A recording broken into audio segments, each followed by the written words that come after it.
माझे नाव प्रीती नंदकिशोर ठिकाण। मी आता इथे 2 वर्ष झाली येऊन स्नेहालयमध्ये। मग माझा विचार झाला की इथं मुलांना काहीतरी शिकवायचं, म्हणून मी SKVK मध्ये मेच्या 4 तारीखला जॉईन झाली आणि 4 तारीखपासून मुलांना 10-15 मुलांना घेऊन इथे शिवण क्लास ओपन केला। त्याच्यामध्ये त्यांना बेसिक शिकवायला लागले। बेसिक शिकवण्यामध्ये माझा हा हेतू होता की त्यांना काहीतरी कपडे स्वतःच्या पायावर उभं राहून काहीतरी करावं असं हेतूने मी इथे आली। माझं सगळं म्हणजे दुःख सुख सगळं लपवून मी मुलांमध्ये रमली आणि तिथून मी त्यांना जे शिकवलं ते आईपासून त्यांना कसं आई काढतात, त्यांना शिक्षण नव्हतं त्यांच्याकडे, मग आई शिकवली, त्याच्यानंतर कटिंग शिकवलं। असं करता करता 6 महिने त्यांच्यामध्ये गेले। 6 महिन्यानंतर त्यांना बरंच काही येऊ लागलं।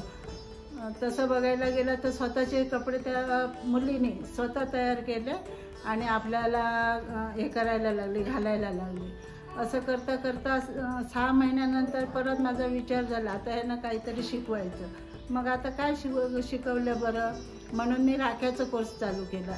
राख्यामध्ये जवळजवळ 950 राख्या तयार केल्या। 100पेक्षा जास्त डिझाईनच्या। ते एका कंपनीला नेल्या, तिथे जवळजवळ आमच्या 700-800 राख्या गेल्या आणि बाकी उरलेल्या आम्ही इथं हे केलं।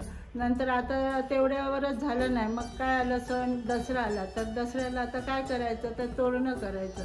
असं करता करता मी मायक्रॉन आणलं आणि मुलांना तोरणं करायला शिकवले। तोरणं म्हणता परत दिवाळी आली, मग पणत्या केल्या। आता दिवाळी गेल्यानंतर 25 डिसेंबर आलं, मग आता काय करायचं, मग सांताक्लॉज तयार केले आणि 5-6 ठिकाणी आम्ही स्टॉल लावले। मुंबई, पुणे, नाशिक। पुण्याला 2 वेळा गेले आणि नाशिकला 2 वेळा, मुंबईला 1 वेळा, असं अहमदनगरमध्ये 2 ठिकाणी, 6 ठिकाणी आमचे स्टॉल झाले।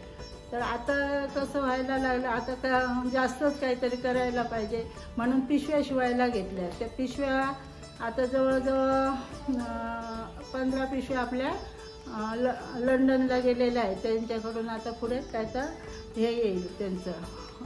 आता आपला हा शिवण क्लास सध्या चालू आहे आणि त्याचबरोबर मायक्रॉन पण चालू आहे आणि पुढचा व्यवसाय करण्याचा माझा हेतू आहे।